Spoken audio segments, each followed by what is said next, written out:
안녕하세요, 피플사주입니다. 오늘은 지지 세 번째 시간으로 지지에 대해서 좀 더 자세히 알아보는 시간을 갖겠습니다. 지지는 12개의 띠로 이루어져 있습니다. 자축, 인묘, 진사, 오미, 신유, 술, 해라는 돼지띠가 마지막으로 지부터 시작해서 돼지띠까지 12개의 띠로 이루어져 있습니다. 그러면 인묘진이라는 인묘진은 목기운으로 봄의 계절을 말합니다. 봄은 동쪽이요 초록입니다. 사하, 오하, 미토는 여름이라는 계절로 하의 에너지를 말합니다. 방위로는 남쪽이고 색깔로는 빨강색입니다. 신금, 유금, 술토는 가을이라는 에너지로 금이라는 에너지고 서쪽이며 색깔로는 흰색입니다. 해수와 자수와 축토는 겨울이고 에너지는 수의 에너지입니다. 방위로는 북쪽이고 색깔로는 검정색입니다. 이렇게 지지는 지구와 해와 달의 관계에서 나오는 것입니다. 그래서 사계절을 표시하고 사계절의 시작은 항상 양기운이 시작합니다. 양기운이 시작하고 음기운이 그 세력을 크게 펼칩니다. 그리고 토기운이 마무리하는 것입니다. 그래서 봄을 보면 인목이라는 양의 목기운이 봄을 시작하고 묘목이라는 음의 목이 그 세력을 가장 크게 확장시킵니다.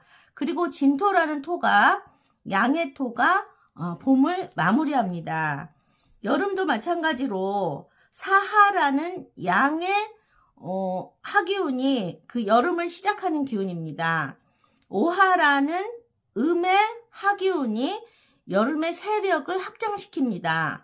미토라는 음의 토가 그 여름을 마무리합니다. 가을도 신금이라는 금의 양의 에너지가 가을을 시작하고 유금이라는 음의 금이 가을을 확장시키고 술토라는 양의 토가 가을을 마무리합니다. 겨울 또한 해수라는 양의 수가 그 겨울을 시작하고 자수라는 음의 수가 겨울을 확장시키고 음의 토인 축토가 겨울을 마무리합니다. 이렇게 해서 사계절인 봄, 여름, 가을, 겨울이 완성됩니다. 그렇다면 다시 한번 정리해보면 시작하는 기운을 생지라고 합니다.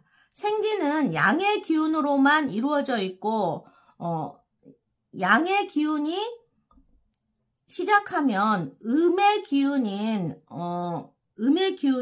그 계절을 확장시킵니다. 가장 왕성하게 확장시키고 토기운이 마무리합니다. 그래서 생왕묘 시작하는 기운은 인사신해로 양기운이 시작해서 그것을 역마라고 합니다. 확장하는 기운은 왕지라고 음기운이 그 계절을 가장 확장을 많이 합니다. 그것을 도하라고 합니다. 음기운은 음의 왕지는 본연의 자기 기운을 유지합니다. 예를 들어서 묘목이라는 이 글자는 목 외에 다른 것으로 쓰이지 않습니다. 오하도 마찬가지입니다. 하의 에너지 외에 다른 에너지로 변질되지 않습니다. 유금도 금이라는 에너지 외에 다른 것으로 변질되지 않습니다. 자수 또한 수라는 에너지 외에 다른 것으로 변화해서 쓰이지 않습니다. 그래서 이 글자는 왕지들은 자신의 에너지를 유지합니다. 이 에너지들은 도화라고 합니다. 왕지를 도화라고 합니다. 묘지는 토로만 이루어져 있습니다. 그 계절을 마무리하고 다음 계절로 연결시키는 중개자의 역할을 합니다. 그래서 이 에너지들은 마무리시킨다는 것을 하계라고 합니다. 하려 했던 시절을 마무리한다. 그래서 하계살이라고 합니다.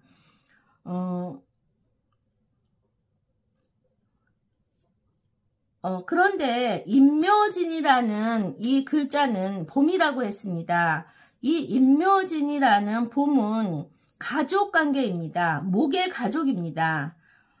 그리고 사오미라는 글자는 여름의 가족입니다. 하의 방합입니다. 방향이 같다. 남방향이다. 그래서 하의 가족입니다. 신유술 또한 금의 가족이고 금방합입니다. 방향이 같다. 해자축 또한 수의 방합입니다. 수의 가족이고 방향이 같다. 그래서 임묘지는 봄이요, 사오미는 여름이요, 신유술은 가을이고 해자축은 겨울입니다. 그럼 진토는 토인데 임묘진과 같이 있을 때는 목으로서의 역할을 합니다.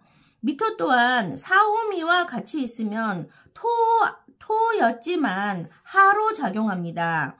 술토도 토인데 신유술과 같이 있으면 금으로 작용합니다. 해자축의 축토 또한 해자와 같이 있으면 수방합이기 때문에 수로서의 역할을 합니다. 그래서 이 토들은 본연의 자기 역할은 토이지만 옆에 어떤 글자들이 오느냐에 따라서 쓰여짐이 다르다고 생각하시면 됩니다. 그래서 이것을 방합이라고 합니다. 방합은 세력이 커지는 것입니다. 목의 세력이 커진다. 하의 세력이 커진다. 금의 세력이 커지고 수의 세력이 커지는 것입니다.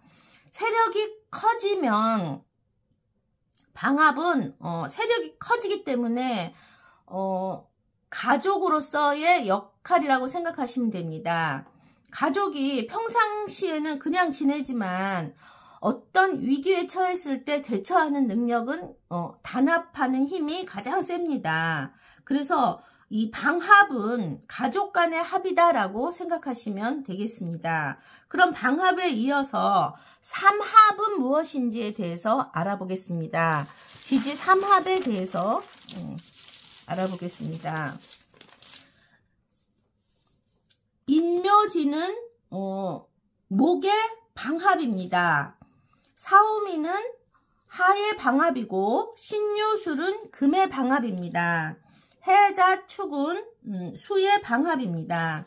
그런데 인이라는 글자는 하로 가길 원합니다. 하가 나의 목표입니다. 그래서 인, 오, 술이라는 삼각형이 그려지는 이 합이 가장 안정적인 합이라 하여 삼합입니다. 인은 오로 가길 원하고 오는 술로 가길 원하고 술은 합쳐져서 삼합이 되는 것입니다. 이게 하의 삼합입니다. 그렇다면 목의 삼합은 해부터 시작해서 해, 묘, 미라는 삼합으로 갑니다. 이것이 목의 목표입니다. 목으로 가길 원하는 것입니다.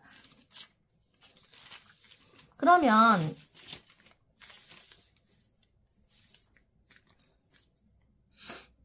인오술은 하의 삼합이라 하고 해묘미는 목의 삼합입니다. 사유축은 금의 삼합이고 신자지는 수의 삼합입니다. 이 삼합은 평상시에는 인목은 목으로서의 역할을 합니다. 오하는 하로서의 역할을 하고 술토는 토로서의 역할을 합니다.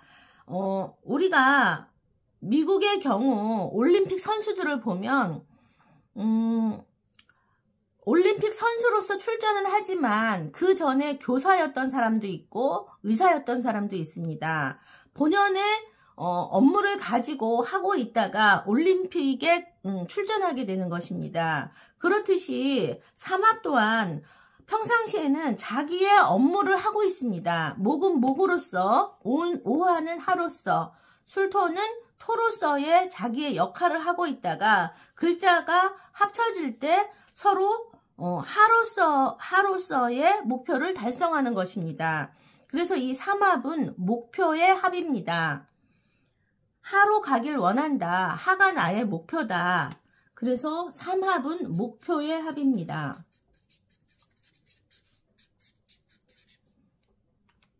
그러면 하의 삼합은 임부터 시작하고 목의 삼합은 해부터 시작하고 금의 삼합은 사부터 시작하고 사하부터 시작하고 수의 삼합은 신금부터 시작합니다.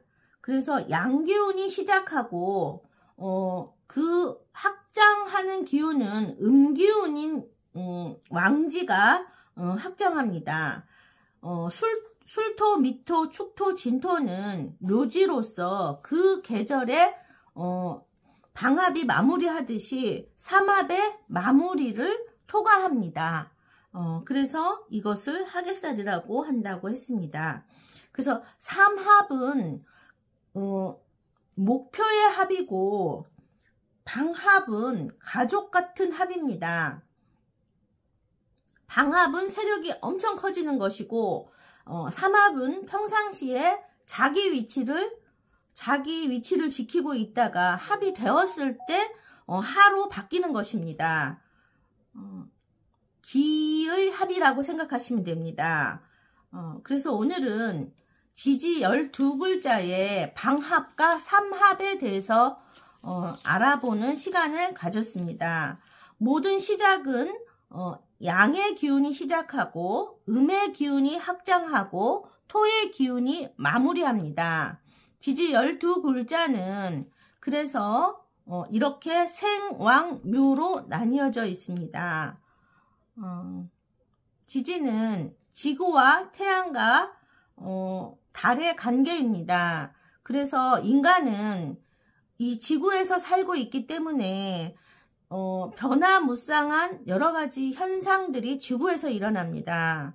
그래서 지지는 복잡하고 매우 중요하다고 했습니다. 내가 생각하지 않아도 어떤 현상이 발생하고 일어난다고 했습니다. 또 인이라는 글자 옆에 어떤 글자가 오느냐에 따라서 사건 사고가 발생하고 해라는 글자 옆에 어떤 글자가 오느냐에 따라서 또 다른 사건 사고가 발생한다고 했기에 그 뜻 하나하나도 중요하지만 이렇게 합이 되는 원리도 아셔야 합니다. 그래서 오늘은 지지에 대해서 세 번째 시간을 방합과 삼합의 시간을 가져보았습니다. 감사합니다.